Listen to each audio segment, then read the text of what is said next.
Hello, my name is Gabby Lewis, and today I'm going to be talking about mens rea and concurrence, one of the most crucial parts of criminal liability.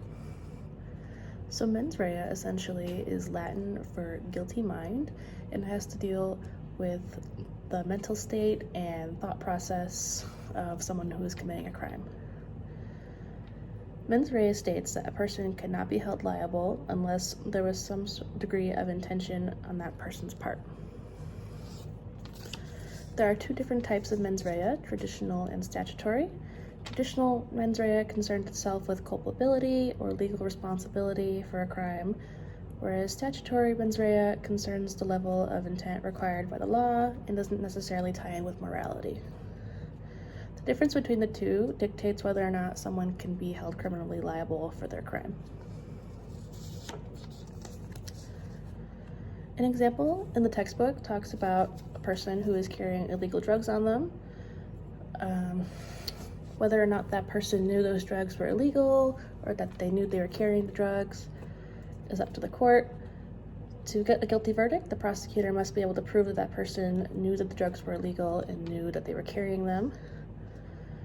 In the case of statutory mens rea, whether the defendant knew if the drugs were illegal or if they were carrying them is not relevant, whereas traditional mens rea looks more into whether or not that defendant did know and was aware of what was happening.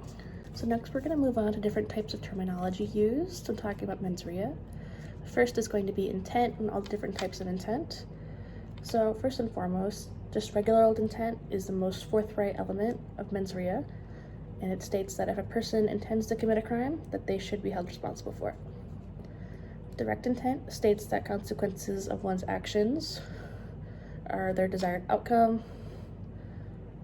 Transference and transferred intent is another person becoming a victim of a crime of someone else. So if someone, per se, were to get caught in the crossfire of a shootout that they had nothing to do with, that would be transferred intent. General intent is the intent to commit a crime with the consequences in mind. Without consequences in mind, my apologies. Without consequences in mind, so that would be assault, DUI, not thinking about what's going to happen afterwards.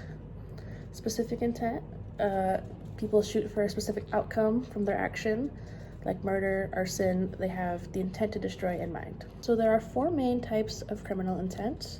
Knowledge is the first one.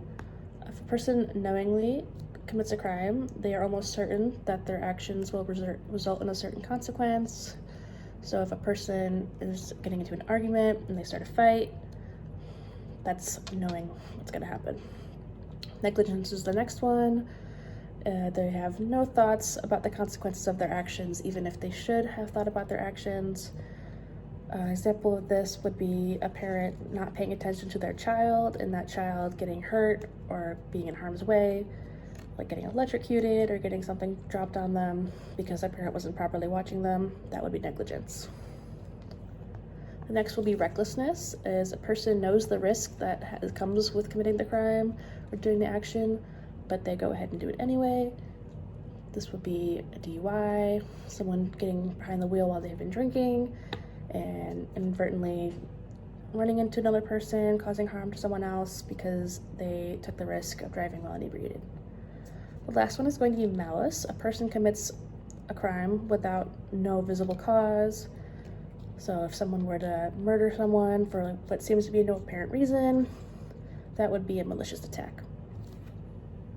Next, we're going to be talking about strict liability cases. These are cases where proof of mens rea is not needed, and the prosecutor does not need to find that much proof to find that a person has guilty intentions. If the offense committed holds the offender liable for the actions. These often include crimes involving minors or those with businesses.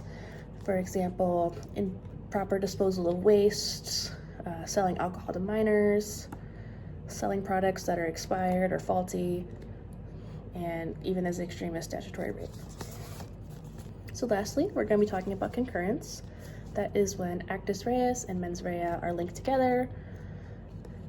There's two types of concurrence. There is temporal and motivational. Temporal concurrence is when thought and action go hand in hand.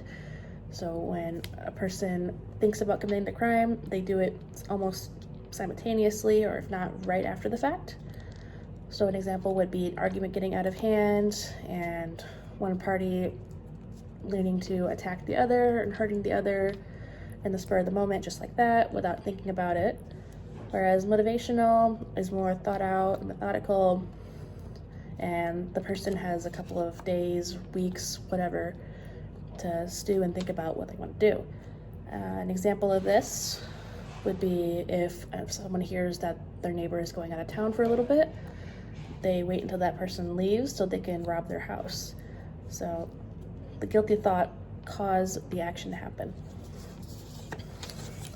So that's going to end it for me today. I thank you for listening.